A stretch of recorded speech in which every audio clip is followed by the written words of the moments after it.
मित्रों, आज दिनांक 4 जुलाई आप सभी के समक्ष सदा की भांति आपकी बात आपके साथ के इस अंक में अभी अभी ताज़ा एक हृदय विदारक घटना हाथरस में हुई है। उस संबंध में कुछ चर्चा आप सबके समक्ष इस अंक में की जाएगी। यदि आपको ये अंक पसंद आए तो इसको लाइक भी करें, शेयर भी करें और इस हृदय विदारक घटना के क्या संदेश हैं और सर्वप्रथम मैं इस घटना में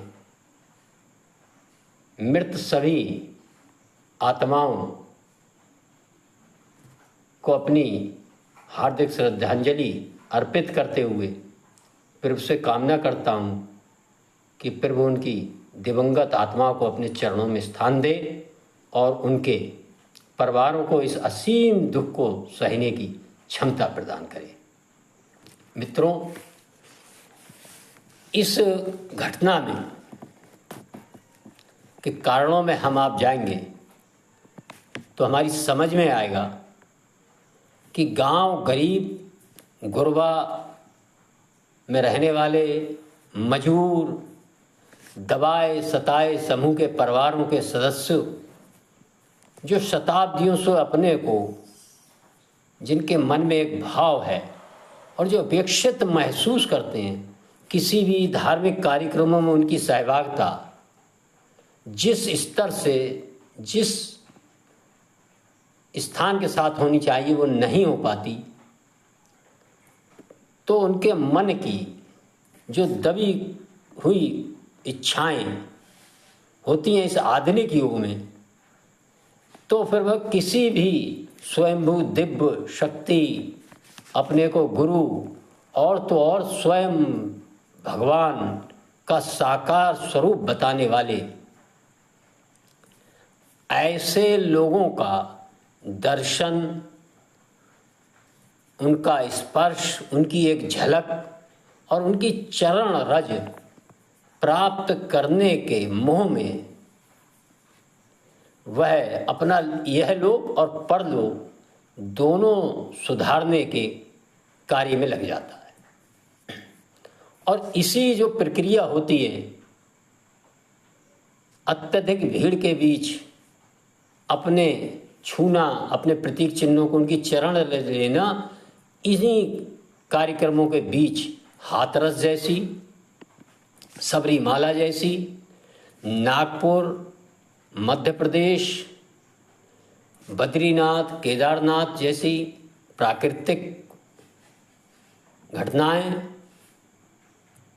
और तो और हज यात्रा में, चाहे कुंभ मेले में, ऐसी हृदय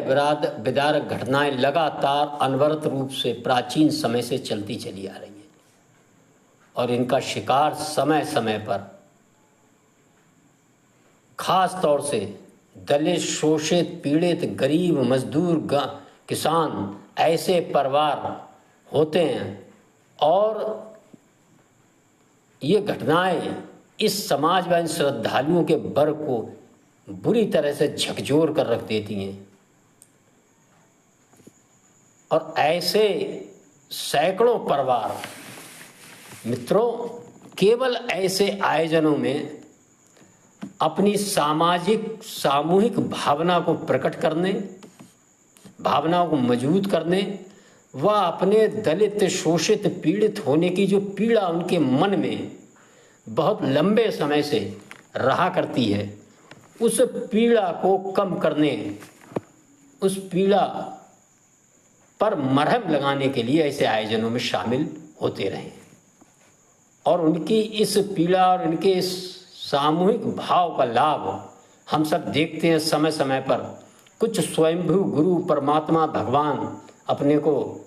स्वघोषित रूप से बताने वाले जातिगत आधार पर व्यापक संगठन तैयार कर अपना राजनीतिक स्वार्थ, आई हुई उस भीड़ को आगे कर अपना आर्थिक साम्राज्य व व्यक्तिगत स्वार्थ पूर्ण करते हैं। मित्रों, इस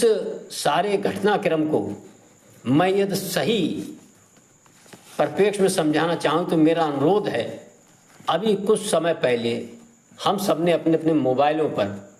अभिनेता बॉबी देओल द्वारा निभाए एक चरित्र आश्रम नाम का एक वेब सीरीज, शायद 3 सीरीजों में वह रिलीज हुई है। हम सबको देखना व समझना चाहिए। आश्रम सीरीज जो है वह ऐसे स्वयंभू लोगों की स्वार्थों की एक एक परत को उधेड़ती हुई समाज के बीच को ये दिखाने का काम करती है। मेरा अनुरोध है आप सब एक बार इस आश्रम सीरीज को जरूर देखें और महसूस करें कि कैसे हमारे समाज को ऐसे लोग स्वयंभू कुछ गुरु किस प्रकार शोषण करने का और अपने हित साधने का माध्यम बनाने का काम करते हैं। मित्रों, ऐसा नहीं है कि ये केवल हमारे देश या हमारी संस्कृति के अंतर्गत ही ऐसी इस प्रकार की घटनाएं होती हैं। अपने को बेहद उन्नतशील, बेहद आधुनिक राष्ट्र बताने वाले रहने वाले समाजों के बीच भी इस तरह की बहुत हृदय विदारक घटनाएं हम सबने समय समय पर भीड़ द्वारा कुचलने की, आपस में लड़ाई झगड़ा करने की, भगदड़ जैसी स्थितियां देखी हैं। चाहे वो होने वाले फुटबॉल मैचों में, चाहे संगीत कलाकारों द्वारा कुछ प्रदर्शित कार्यक्रमों में हम देखें, कुछ उनके धार्मिक कार्यक्रम होते हैं उनमें भी ये घटनाएं होती हैं। चाहे रग्बी मैच हो, कुछ सांस्कृतिक कार्यक्रम हो, ये समय समय पर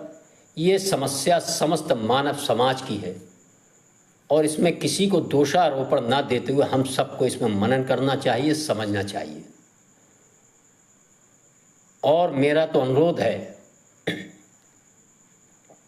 कि ऐसे आयोजनकर्ताओं को और उन तथाकथित गुरु भगवानों को इन सारी घटनाओं का जिम्मेदार घोषित कर इनके खिलाफ कड़ी से कड़ी कानूनी कार्रवाई भी करना चाहिए और जनता को भी बचपन से ही अपने नन्हे मुन्ने बच्चों को ऐसी परिस्थितियां कभी भीड़ में उत्पन्न हो जाएं, भगदड़ जैसी ज़्यादा भीड़ होने के कारण कहीं भी, क्योंकि हमारा देश विश्व का सर्वाधिक आबादी वाला देश है, ऐसी घटनाएं कहीं भी हो सकती है, किसी स्कूल के कार्यक्रम में भी हो सकती हैं। उनसे निपटने के लिए शुरू से ही हम अपने पाठ्यक्रमों में के द्वारा अपने आने वाली पीढ़ी को प्रशिक्षित करने का भी काम करें। और मेरा तो अनुरोध ऐसे तथाकथित संगठन चलाने वाले धर्मगुरुओं से भी है कि मैं ये नहीं कह रहा कि ये आयोजन गलत है, गरीब समाज को ऐसे आयोजनों में आने देना चाहिए, लेकिन उनकी संख्या का ध्यान रखना चाहिए और ज़्यादातर लोगों को प्रेरित करना चाहिए कि वह अपने स्थान पर रहकर अपने गुरु के नाम पर, अपने संगठन के नाम पर हम वृक्षारोपण कर सकते हैं। उनको आह्वान कर सकते हैं कि हर उनका अनुयायी अपने जहाँ रहता है 5-5, 10-10 वृक्ष लगाए, जीव संरक्षण का काम करे, जल संरक्षण का काम करे, पर्यावरण संरक्षण का काम करे और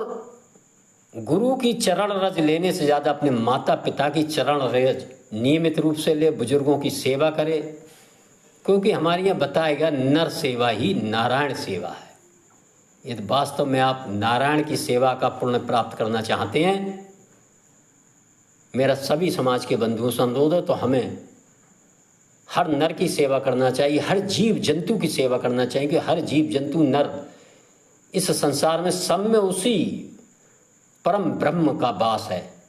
जो हमारे अंदर है। इसलिए हमको ये शिक्षा ग्रहण कर सर्वे भवन्तु सुखना सर्वे सन्तु निरामया, ये हमारे सनातन संस्कृति का प्रमुख आधार है। इसको ग्रहण कर, और इसको गोस्वामी तुलसीदास ने बड़े सरल शब्दों में समझाया है, परहित सरस धर्म नहीं भाई, पर पीड़ा सम नहीं अदमाई। मेरा तो सभी ऐसे तथाकथित गुरुओं से और वहाँ जाने वाली भीड़ लेकर जाने वाले लोगों से अनुरोध है कि भैया पर दूसरे का हित करने से बड़ा कोई धर्म नहीं है और दूसरे को पीड़ा पहुंचाने से बुरा कोई अधर्म नहीं है। तो हम सब ज़्यादा भीड़ एकत्र कर दूसरों को कष्ट देने का माध्यम ना बने, और यदि हमारे पास ऐसी शक्ति है तो हम उसको नशा मुक्ति के कामों में, मांसाहार से विमुक्त करने की ओर प्रेरित करने के लिए, जल संरक्षण के लिए, वृक्षारोपण के लिए और समस्त जीव जंतुओं के संरक्षण के लिए उसको लगाने का काम करेंगे। तो निश्चित ही जो सनातन संस्कृति व इन संगठन के गुरुओं व अनुयायियों का उद्देश्य है वह पूर्ण होगा। मेरा आप सभी से अनुरोध है कि ये सुनकर हम अपने कमेंट्स के माध्यम से इस अंक में जरूर अपनी अपनी राय दें कि आखिर ऐसी होने वाली दुर्भाग्यपूर्ण घटनाओं से हम व हमारा समाज ऐसी भगदड़ की स्थिति से कैसे बचे। अपने सुझाव दें। आपके सुझावों की प्रतीक्षा में मैं सदा की भांति आपसे निवेदन करते हुए अपनी वाणी को विराम देता हूँ। एक बार पुनः मैं उन सभी मृत आत्माओं की शांति के लिए आप सभी से भी अनुरोध करता हूँ कि हम सब जहाँ 2 मिनट का मौन जरूर रखें और इस अंक को सुनकर अपने अपने फ़ोनों में, यदि हमने सब्सक्राइब नहीं किया, आपकी बात आपके साथ यूट्यूब खोलकर आपकी बात आपके साथ राकेश मोहन त्यागी बोलकर सब्सक्राइब करें, लाइक करें और इस वीडियो को शेयर भी करें और अपने कमेंट्स भी ज़रूर दिया करें। आप सबने सुना, इसके लिए बहुत बहुत धन्यवाद। जय श्री राम, जय श्री वाल्मीकि भगवान, भारत माता की जय।